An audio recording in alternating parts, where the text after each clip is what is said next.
Pipe Network presents. Probably for me, maybe not maturing too early on in life because I feel that, it's a comment that I've heard from a few acquaintances throughout as well, where they assume that I was a lot older than my age. So, in hindsight, like I've had to understand certain things that I should be understanding at a more mature age or more advanced level, I guess. But then I learned them early and I've had to understand like its significance or its meaning much earlier than I actually would have wanted to.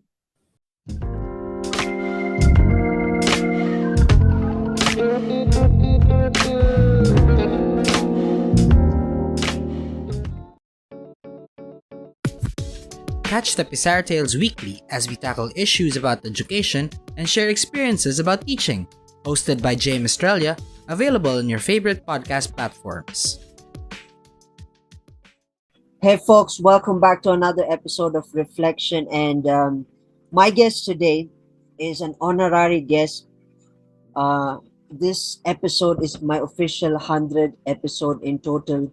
So it's a huge honor to have my guest be a part of this experience and be a part of this conversation.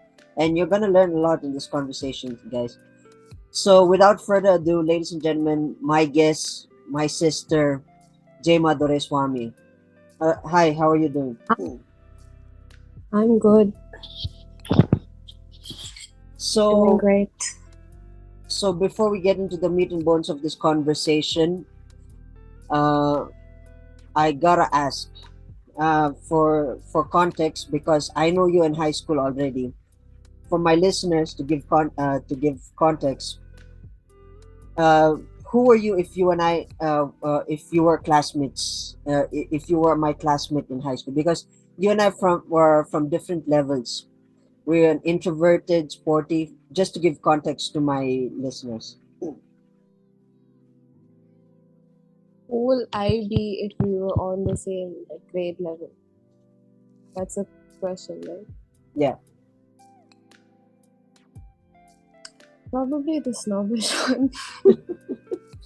Yeah. I mean, that's not any different from what I am now, but yeah, definitely the snobbish one who'd sit in the corner, not really interact with people. Yeah. I gotta admit, I have looking back, listening to all my episodes, my previous episodes. There's a recurring theme of introverted characters that I've met, and it's really interesting how people have changed over the period of time, and I find that interesting. I gotta add, uh, of course, being snob makes you an introverted kind of person. Am I right? Yeah, And you're still I an mean, introverted. Yeah, that's one thing I know about you. You're still an introverted person. I guess I'm selective that way. Like, if I'm comfortable around people, regardless of whether I've known them for years or if I've known them for 5 minutes, if I have that comfort level, then it's all filters down. Interesting. Oh, Interesting.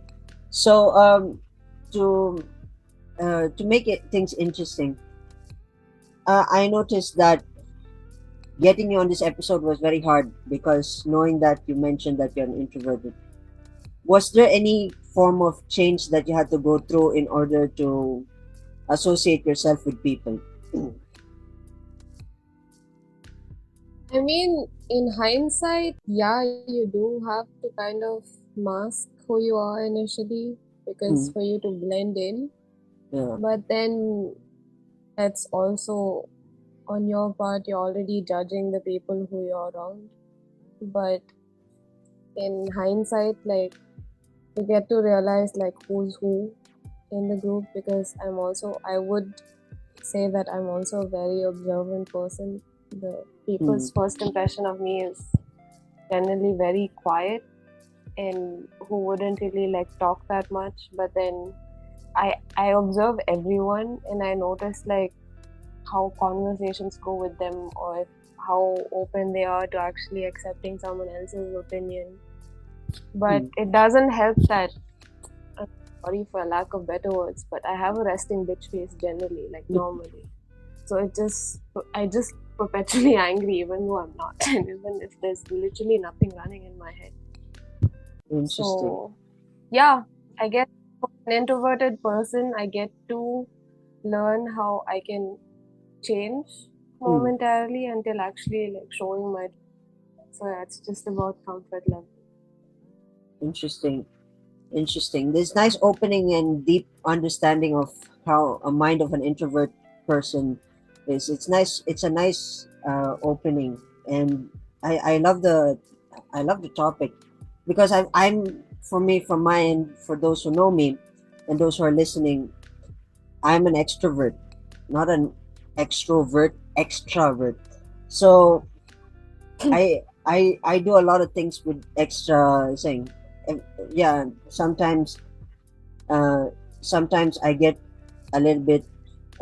During my high school times, it was much more different. But this is yeah, this is an interesting conversation. Transitioning into uh, introversion. Uh, I wanted to talk about uh, philosophy.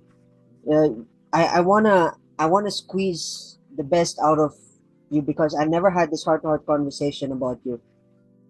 As an introvert, were when when you were trying to when you were trying to adjust to daily life, what is the philosophy that you stood by, or is there a quotation that you stood by yourself that you have to get through a day? Because it's an interesting topic to talk about introversion, especially with you. Is that coming back to my question? Is that do you have an interest a philosophy that you live by in order to get you through the day? Not really, because as years went by, I went from being very shy and very like timid to actually, because of my job now also, because I also am an event manager, so it's inevitable that I talk to clients. So initially, I had like a fear of picking up the phone and just like reaching out to a certain client, or like even just coordinating on a phone, like in the early years of like my career. But then once I got used to it, then it made me more confident in talking to people. I'm still not 100 on that, but then it's a lot better than where I started, I guess. So in that sense, I never really had philosophy as such. It's just like I just went with the flow. Whether if it works, it works. If it doesn't, then I'm also fine with that. But yeah, I guess that's where I stood. Interesting quotation there. If it works, it works. It's the most simplified. That's the most simplified quotation. If it works, it works, and that's Yeah. going to be a quotation. That's going to be a quotation for saying, because some people sometimes people like me overcomplicate quotations with words and different associations just to make things a little bit more spicy. Well, that's my character. I like to make things spicy, but I'm gonna quote you on that. If it works, it works. I know it's a quotation. I know it's a quotation by someone else, but it doesn't get simplified in that. Like I said, you're very one thing that I know about you, very simplified. I One thing that I know about you, when we were in school, was um, over the period of time, I observed that you were when you and I were growing up, you had this different this adaptability, and especially when it comes to leadership and stuff like that. You really took the reins, even though it wasn't. Then, how did it feel to be on that space when you became a prefect, and then when it came to competition, you were competitive, and what was running through your head as an introverted kind of person?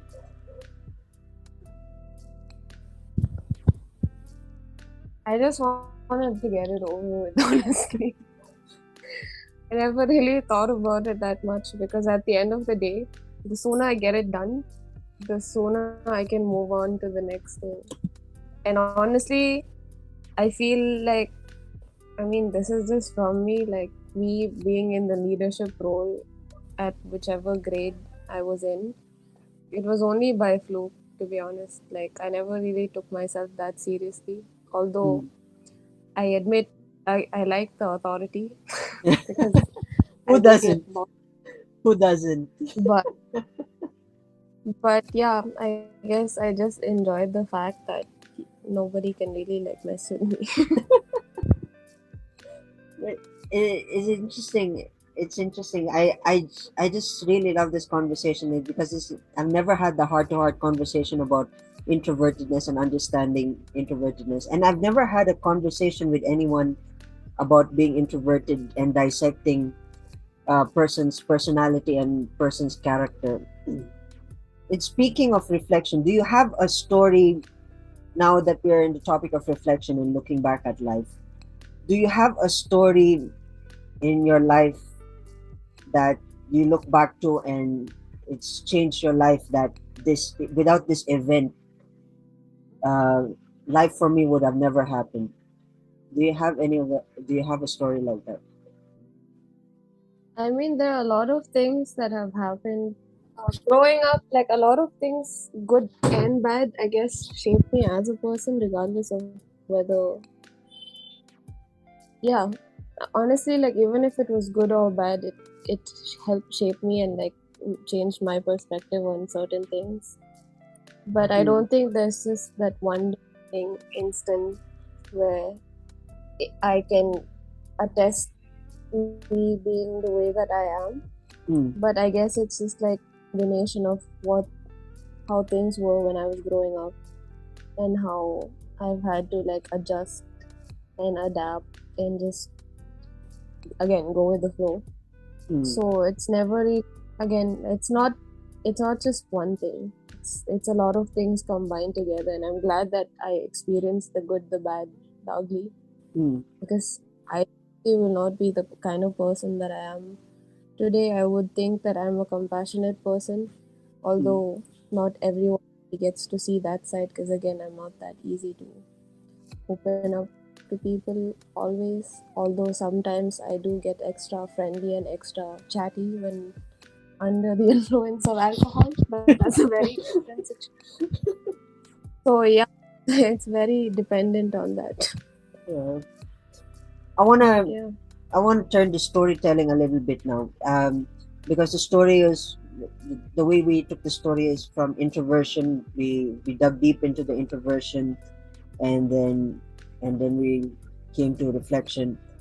I want to ask an interesting question that may change the dynamic of this conversation. Connecting Okay. to the previous question, if there was a timeline within your lifespan that you would have changed, that would have changed your life, where would it be and why?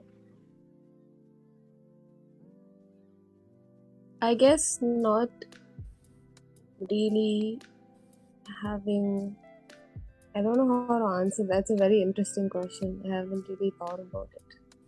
But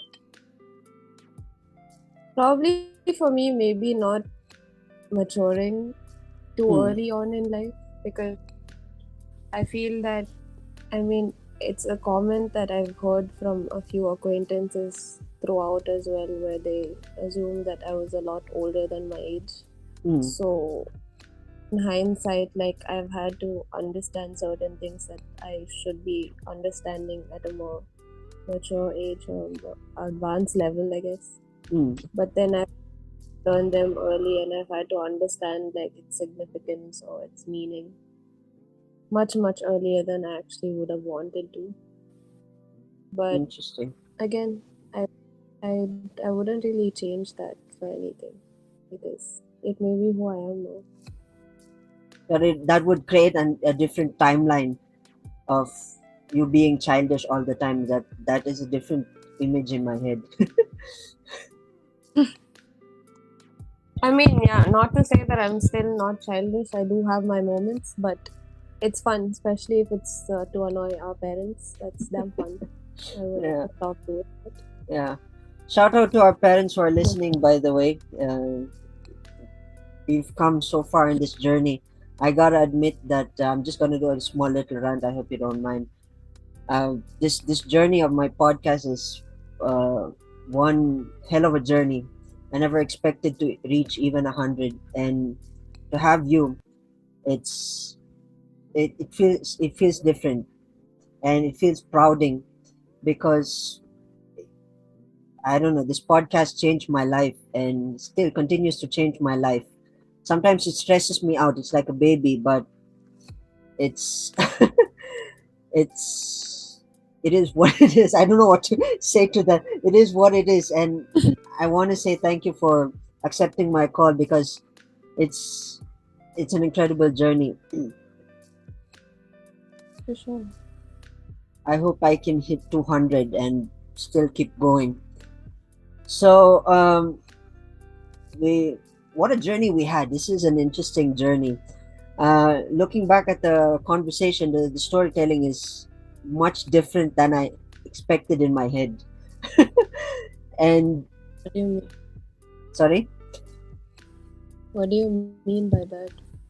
uh, I know. I remember telling you this that before we had this conversation, before we even had the recording, you wanted to pre-plan Mhm. everything and saying, and with that thing in my head, I was expecting a different version, a more thing. Now, it feels different because in my head I thought you were still going to the strict plan, but at least you managed to embrace the and adapt to my weird style of doing things.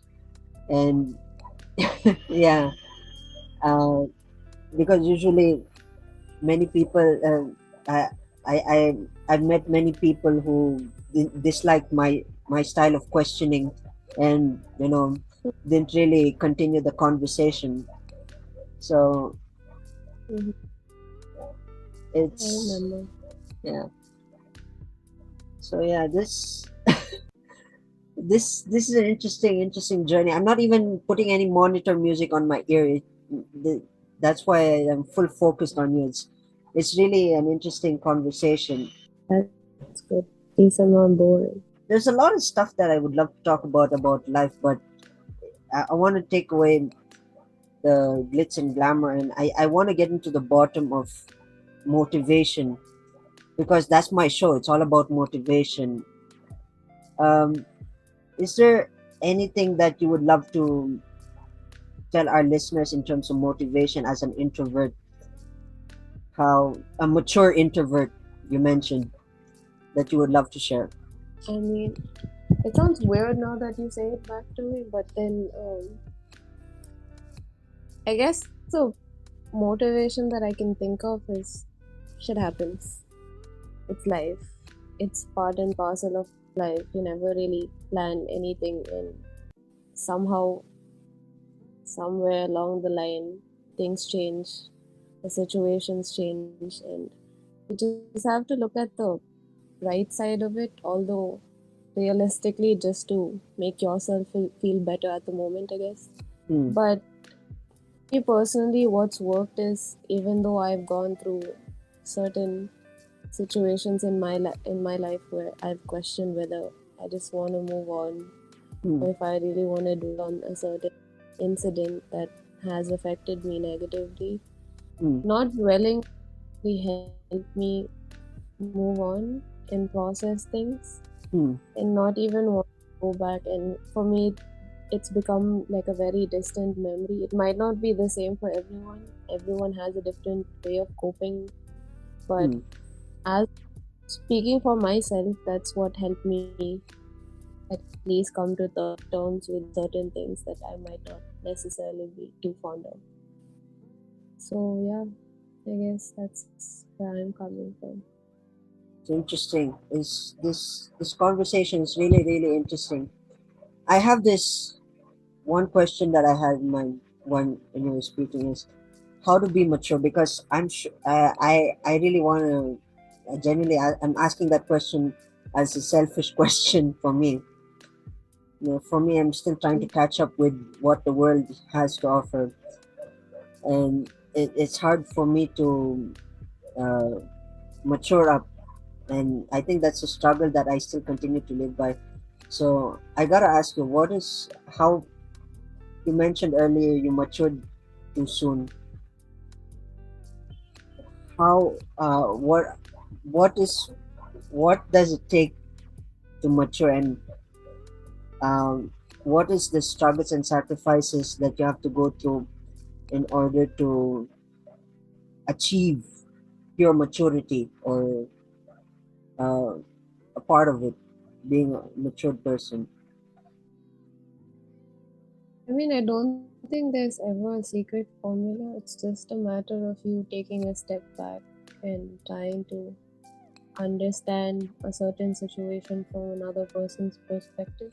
Hmm. And I take that back. I wouldn't consider myself as very mature because I do make very immature choices sometimes.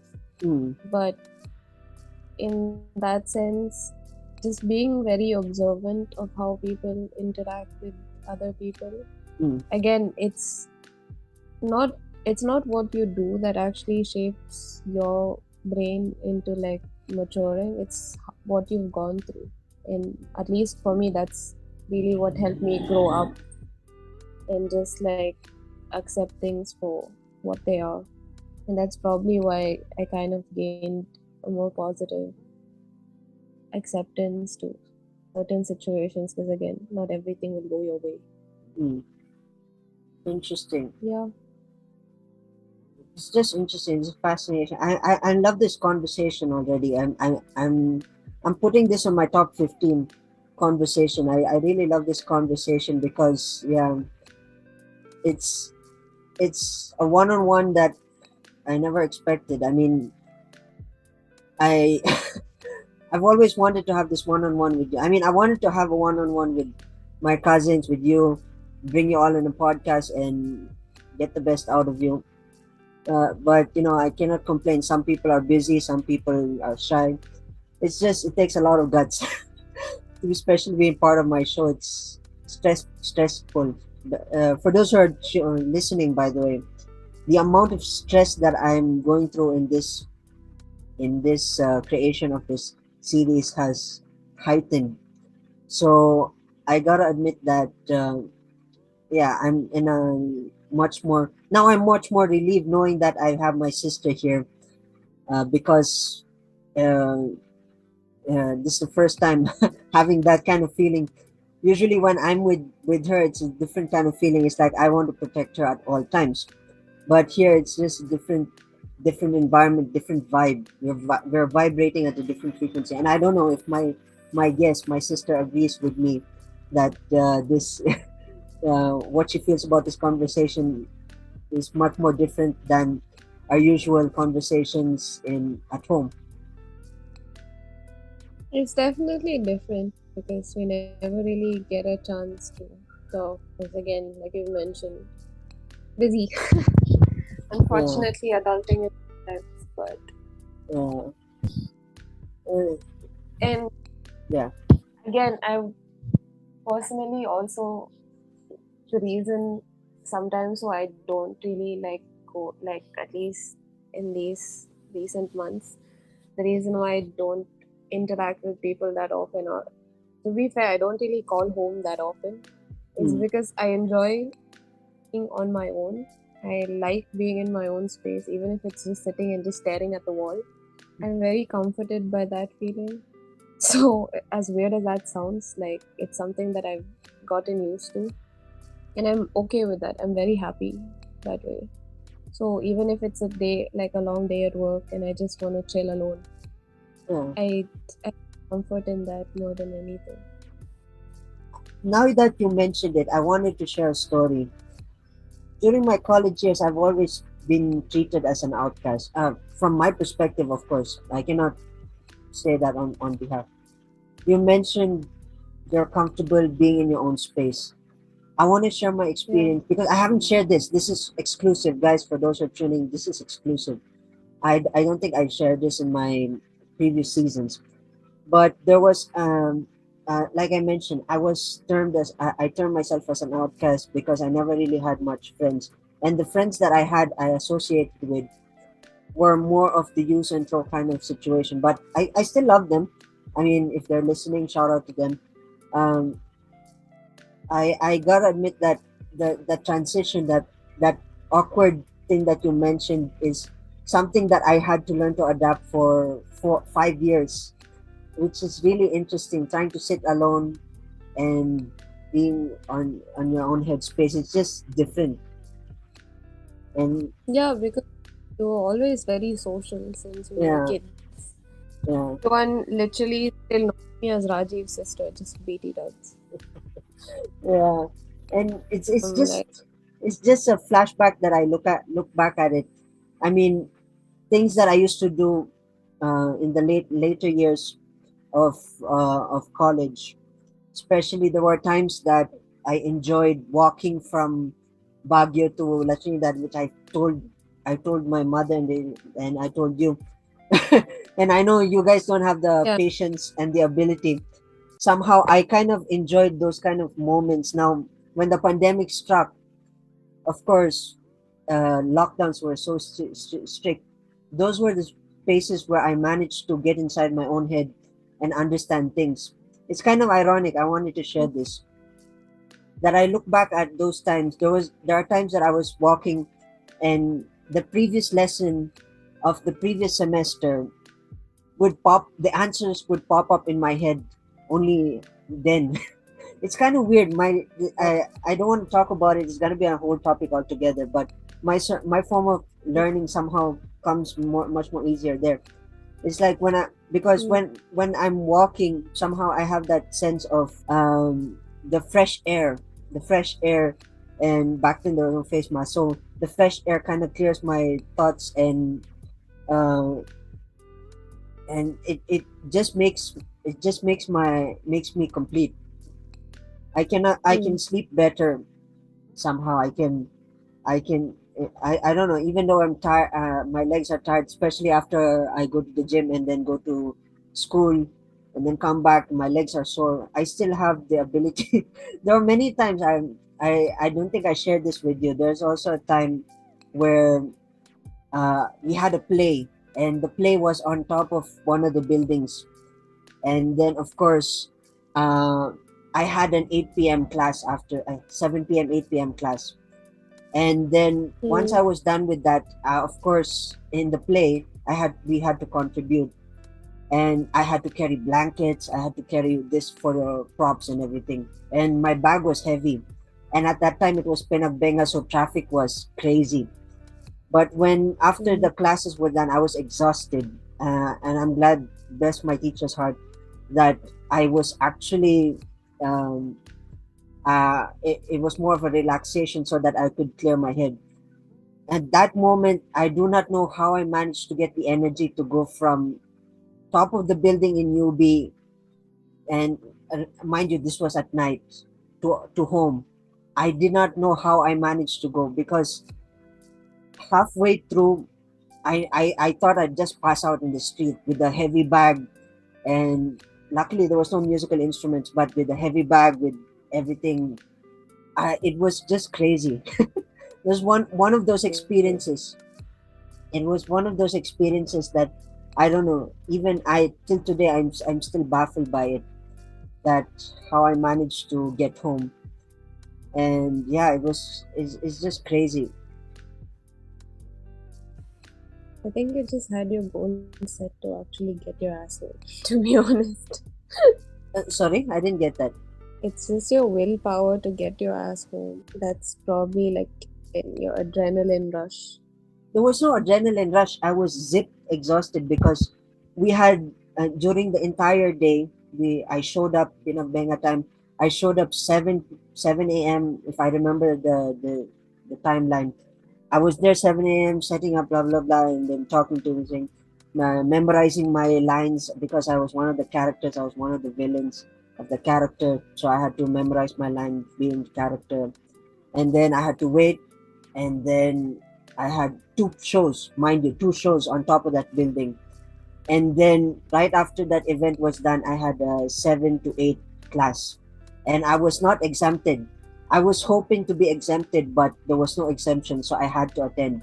So it was just one of those experiences that blew me away. I mean, midway, somewhere down the somewhere down the road, I stopped by a sari sari store just to eat chips, just to have a little bit of energy. But then Mm, that experience can never be duplicated, and it's just mind blowing for me. So yeah, that's good. yeah. So that's one thing I wanted to share, and exclusive guys. This exclusive piece for you guys. So it looks like Zoom is telling me that we have 4 minutes left. So before we wrap up this conversation, uh, of course, my listeners may or may not want to connect with you via social media, knowing that you're a very introverted person. If you want to share your social media, how would they connect with you on social media? Um, I guess you can put my username. It's underscore JAYCD. And yeah, it's very simple. That's on IG. That's Yeah, on IG. IG. Okay. Yeah. Guys, thank you guys again. I know I've been saying thank you for the for a portion of this conversation. I want to say thank you first to my listeners who've supported my show. And now I want to turn to my guests, and I want to say thank you, not just to my guests, to my family. It's been a long time coming since I've done something uh, that made me feel happy being part of the family. So I want to shout out to family, mom, dad, if you're listening, thank you for the support. And I want to say thank you to my sister, who is my honorary guest for everything, basically. Um, Sorry. Thank you for having me. So yeah, for those who are tuning in, I hope you picked up a lot of interesting uh, pieces in this conversation. And like I said, cheers, folks, and I will see you in the next episode.